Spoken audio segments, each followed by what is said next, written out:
Good morning, folks. We're at a different lake today.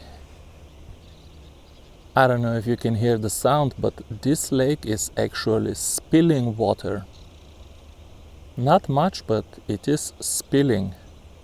There's a gentleman over there teaching his little daughter how to fish right by the spillway. Gotta tell you, that spillway is not productive. And the reason is it's 20 feet deep right in front of the spillway. I scanned it with live scope. Never seen any fish there. If I come here to fish from the bank, I would find a bank that is no more than 12 foot deep, 30 or 40 feet away from the bank. That's the rule of thumb. You want, when you cast 40 or let's say 50 feet away from the bank and count down, it cannot be more than, 12 feet deep. If it's more than that, you can catch catfish, trout, but not panfish. Got a bunch of rods today. I'm here with my son, who's gonna be on iPad all day and on the chips. Gonna try to do, what's the plan for today? The plan is to catch more fish than what we caught yesterday. My lakes are very low. We didn't get any rain. Drought in my neck of the woods. But here they got some water, oxygen. So yeah, I still don't know what kind of video this is gonna be. You can see the title, whatever the title says, that's what it ended up being. Maybe I can throw it on top like a lasso. What do you guys think? You're like, dude, we really don't care. Just start casting and catching fish again. The rope doesn't want to. Oh no, it does sink.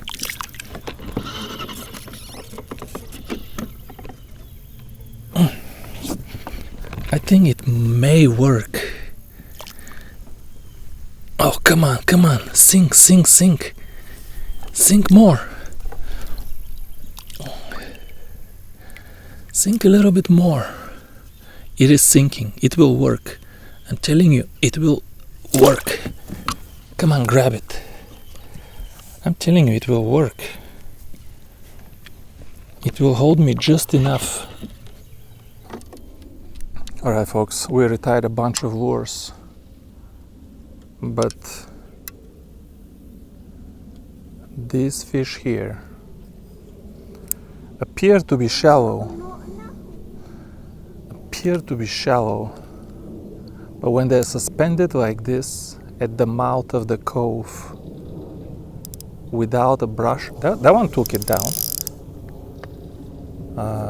They seem shallow, but you cast the float on top of them. And I hear a tiny float. Man, I miss both fish. And still you cast a few times and the whole school sinks down. So you can make like 1 or 2 casts with the float. And that's it. We're gonna give it a shot here. To catch a few. Man, this one sank right away. What is going on, folks? Let's check the jig. Maybe we need a larger hook. Or a smaller hook. What do we have here? Oh, look. The poopy trout magnet. Double hooked itself. That's rare with the trout magnet lure. With the stretchy lures, they double hook themselves all the time. But this is 0.6. Number 12. Ultralight jig. It's Ultralight because it's not made of lead. It sinks very slow, but because the float is F125 cookie cream, I do have a half a gram olive. It is beautiful olive, half a gram olive on top of the jig, and this is a stopper, so the olive is not crimped on the line. Very important. When you use these super tiny ultralight lines, is not to crimp. Man, there was a bunch of fish here, now they're gone. not to crimp lead on these 0.13, 0.14 millimeter lines, folks. If you're gonna be crimping split shots on your line, I don't know, you need at least like a 6-pound line. After the crimping, maybe there is 3-4 pounds left. And what kind of fish are we working with here? Hey, we connected with one of them. Okay, this one is not, that's not what we've been missing. This one is a crappie. Easy now, he's trying to throw it. I can tell him, if he's not swimming, he's getting ready to throw. Yeah, there's a 9-inch crappie. He ate the poop color, root beer, root beer. Boy, am I getting the distance. Look at that cast. 50 feet easy. And he dunked it. He dunked it. Let's take our time because we keep losing these fish. But I feel the fish that I'm losing, the fish that I'm landing, not the same fish, not even the same species. Let me boat flip it because he's hooked very gently. And I don't know how many I'm gonna catch. The bite starts hot and you overestimate the situation. So many times you overestimate. You think, oh, I'm gonna catch 50, I don't need to be careful. So you horse them out and you try to boat flip them and you lose a bunch of fish. Then you start to get careful, but you don't get bites anymore. Better respect the fish that you catch from the start, at least until you catch like 30 fish for a video. Then if you don't care, then it's more acceptable. Yeah, maybe that's a bite. No, maybe, yes. Okay, connect. Interesting, these are, see, look how you have to be careful interpreting the statistics. All of the baby bites, all of the fish I lost, even I felt a few of them. I think, well, I can see on the live scope that most of the fish there are baby bluegill. And that's what's biting and cannot eat a trout magnet. And they're baby bluegill. Then every now and then I land a crappie. And if you're not careful with your analysis, you can think, oh, all of these are crappie, but some of them, they bite too careful. I hear people make this kind of conclusion. They bite too careful. They're like this, they're like that. No, the crappie don't bite too careful. There is bluegill there and crappie. When you get a crappie to bite, well, sometimes the crappie bite careful, but most often you have baby bluegill mixed in with crappie. And the trout magnet is not a problem for a small crappie. He takes it down the first time. See now this tsip, tsip, tsip, tsip, tsip, tsip. Crappie doesn't bite like this, tsip, tsip, tsip, tsip. I lost it. I have some 0.75 gram Ultralights tied on and super glued. I need to put one of those on.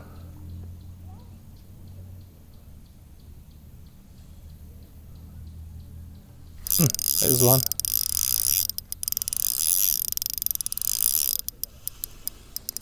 But with crappie you have to be also a little bit just reeling up the fish, nothing good will come out of it. Have some stretch from the mono. Take some time playing the fish. Don't just winch it up. And it's very good to net it when you get in front of the boat. Just net it instead of lifting. Just that will save you 10-20 fish a day. Netting in front of the boat instead of lifting. Even these crappie, they're kind of small. I'm not gonna say no to one slab. Surely if I catch a 12-incher, I might keep one. Obviously there is no shortage of small crappie here. Catching a few 12-inchers, not gonna hurt nobody. This kind of bite. Okay, I'll take that back. That's a crappie. And good bite, folks. Good bite. Even without the wind. Even without the wind. I'm gonna net a few more. He's getting ready to throw. I'm gonna net a few more. And when we get to 20 fish, I'm gonna start boat flipping, don't worry. If you're too annoyed that I'm wasting time netting 10-inchers, I wanna catch them. Crappie, and there's another one. And this is the bite I have been waiting for. The full float bite. My lake doesn't have water, doesn't have oxygen. This lake, we drove here some distance. He wants to throw too. This lake is spilling water today. Not much, just a little bit, but it is spilling water. And you can tell it makes a difference. These fish are shallow and they're feeding. That one is almost a keeper. That one would be 10.5, I think.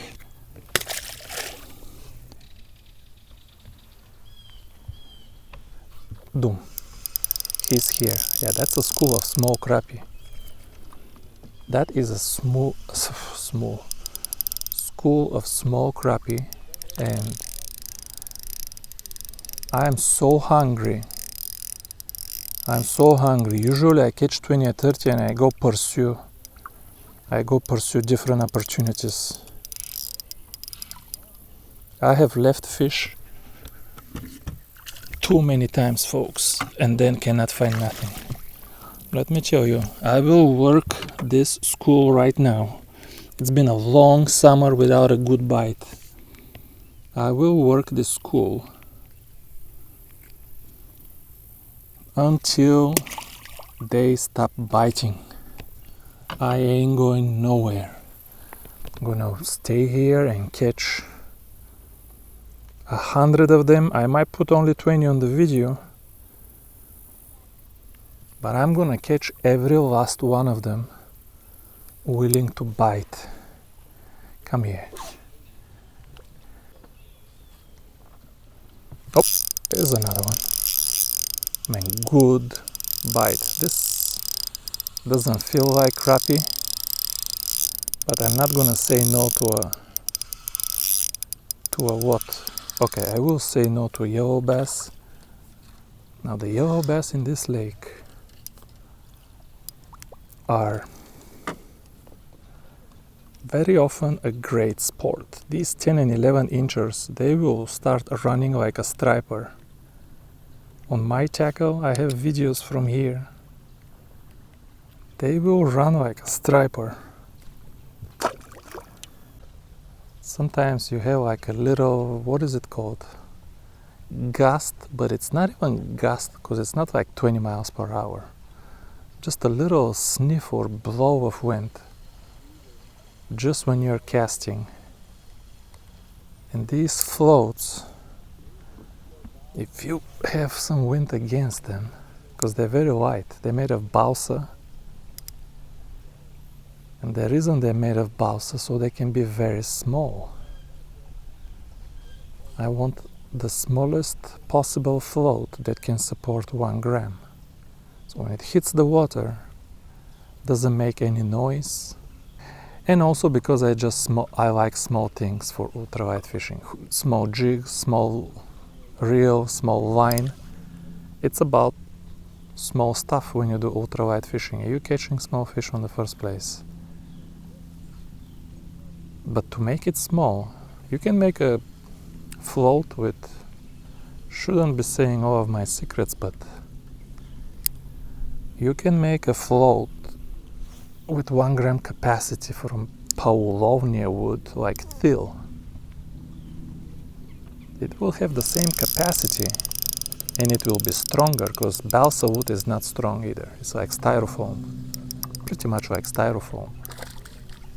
But it's not styrofoam, it's wood. You can make it from Paulovnia wood, which is cheaper and stronger at the same time. I can make these floats, folks, stronger, and they will be 10 cents cheaper if I make them from a Paulovnia wood. Stronger and cheaper. That's why everybody in the United States makes them from these other cheaper woods. The only downside is that it will be bigger and heavier. And when you cast it and it hits the water, it will make boom. And I don't want no boom. Look how many fish I caught here from the same kind of school. I'm tied up to a stump. The back of the boat is tied to a stump, so I don't use the trolling motor too much. And my float is super light and small. My float doesn't spook the fish too much. So you can work the same school for hours and the fish will still stay in the area. Sank slowly. That's what I like to see.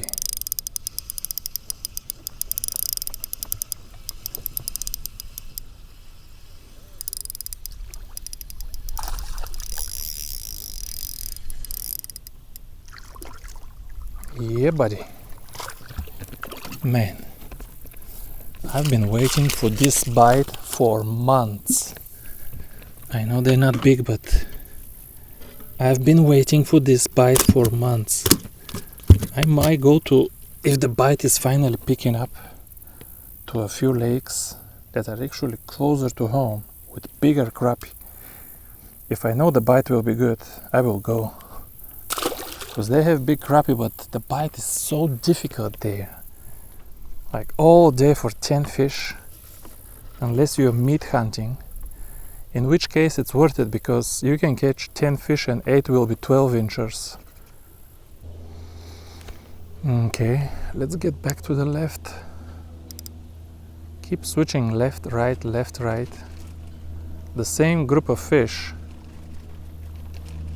When they see the trout magnet that many times, yep, this one didn't see it enough times. Crappie again. Man, I've been waiting for this bite for a long time. All summer. Struggle. Struggle.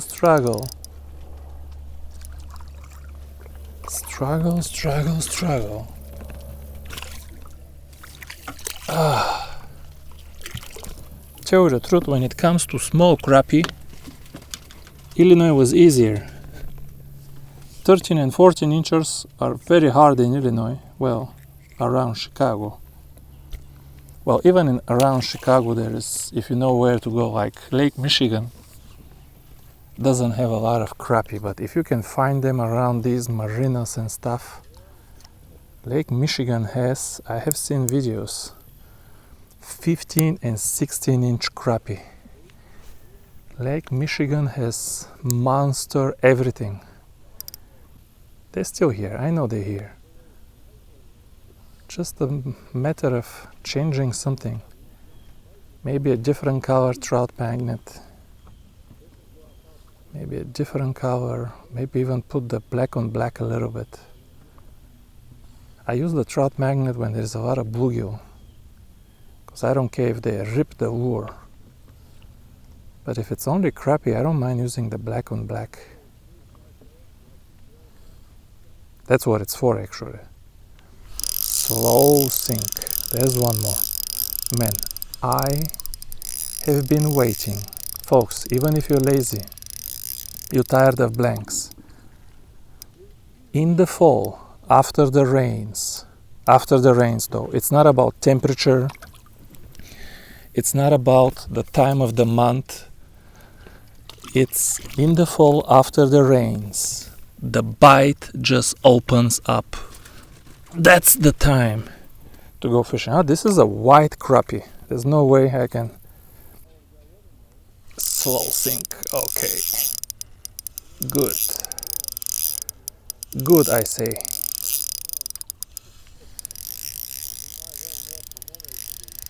Man, it feels good. It feels good. This is the Shimano Suare XR 7'6". This rod is, folks, everything is perfect up to here. Now from here it keeps getting thicker and thicker and thicker. Look how thick we're here. When you see so thick over here, this is bass fishing DNA, remember. If you see that fat of a handle, bass fishing DNA. Yeah, it's gonna feel sharp, it's not gonna wobble. I get all of that, but this is bass fishing DNA. It will be stiff when you play the fish. You're gonna play the fish with only the top half, which, you know, technically the top half is absolutely enough to play the fish if you're fishing a tournament, because you just don't want to lose the fish, but you want to land it. So from one perspective, it depends on what your goals are. If you don't want the rod to wobble and you just want to land all of the fish as quickly as possible without losing them, then having this fat handle here is not a problem at all, because the tip is ultralight all the way up to here. It's ultralight. It bends beautifully. It's a tubular tip. It's very sensitive. It's perfect. But for me, I can feel when I start pulling the fish. Let's catch one fish. And the wind keeps moving me around. When I hook with a fish, folks, I just feel it because I have experience. I feel that from here to here we're stiff, and then we're working the fish just with the tip.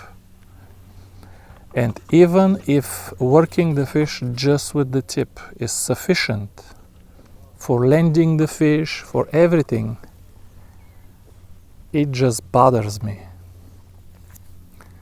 This is why in many aspects, for me, the $60 Daiwa Presso, is better than the $300 Suare XR. For the simple difference that $60 Daiwa Presso is 6 millimeters over here, and this is 10 millimeters. And 10 millimeters is bass DNA. 6 millimeters ultralight fishing tackle. Yeah, it will wobble a little bit on the cast. When you do like this one stays sharp on the cast. Immediate recovery. When you do the same cast with the Presso, it gets a couple of wobbles before it recovers, and I can feel the wobbles, and I don't enjoy the wobbles. But I still prefer overall package where it will wobble on the cast, but when I play the fish, I'm gonna play the fish with the entire rod. Yep. Yep, there it is. Look now. Look at the bend curve. We're working the fish only with the tip, folks. The tip is ultralight. But what am I doing from here to here? The first half of the rod is only holding the top half of the rod, but is too stiff to participate in casting or playing the fish. The first half of the rod, folks, in tackle with bass DNA, the first half of the rod is here to hold the reel, and it simply holds and supports the tip. And then everything you do, casting, playing, twitching, everything you do with the tip only. Do not kid yourself. Yeah, but when you load it up, but then when you set, but then when you pull, it's that backbone, it's that, but then you fish with half a rod all day. You fish with half a rod.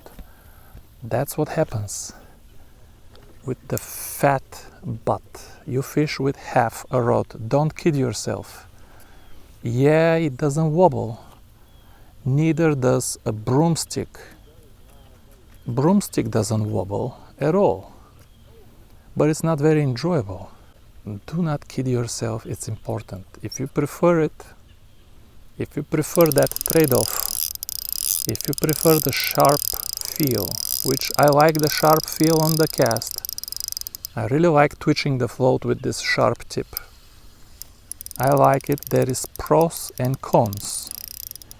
And if you prefer the cons over the pros, then the fat butt is not a problem for you. And there is nothing wrong with that. The only thing is, do not kid yourself and don't try to justify and rationalize. Don't kid yourself. As long as you're aware of what's happening and you're not kidding yourself, it's fine. You just prefer that. As long as you know that you have two different halves, you have bass rod first half and ultralight rod top half. That's the only thing. Just know what is happening and not kid yourself. If I put a stiff tip on the same exact butt, like a light or medium light power, this will be a beautiful bass jigging rod. Just a little bit stiffer tip, and it will have better action. Then the whole rod will bend together. If I just put a little bit stiffer tip, of course that's not what they do for bass fishing. When they put the stiffer tip, they make the first half stiffer yet. Yeah, if you're gonna twitch it, I mean, it is much nicer to hold in the hand and twitch than the Daiwa Presso. So I know at the end it will be about personal preferences, but my personal preferences are just, unless I'm twitching. If I'm twitching a trout magnet, then I can make compromise because I'm twitching all the time. I need a kind of sharper tip rod for twitching. But for float fishing, I like a rod where the butt of the rod is no more than 7 millimeters, maybe 8, but not 10. There we go. Little ditto. Folks, I'm gonna end this video here. Look at this beautiful background. There is plenty of fish here, and I'm not going nowhere, and I've been waiting months for a bite like this. I'm gonna sit here and fish as long as these fish are biting. Maybe I'll make a different video with a different method, but this video we caught enough fish, we yapped our mouth enough. After more than 30 minutes, I feel uncomfortable. I feel that I'm asking people to spend 1 hour of their day just watching my video. I feel uncomfortable. Even 30 minutes is too much, but the way I do my videos, I try to have like a story, like something's happening inside the video. Even if it's a struggle, that's the story of the video, it's the struggle. So I don't need like 20 minutes to tell my story. But thank you for watching this story. And I will see you with the next video. It might be right here from this point, but it will be twitching or casting a kiting or something like this. Yeah, take one last look, look, fall. Look how beautiful fall is in Tennessee. Look at this. Don't have much orange here, mostly red, but still beautiful. Bye folks.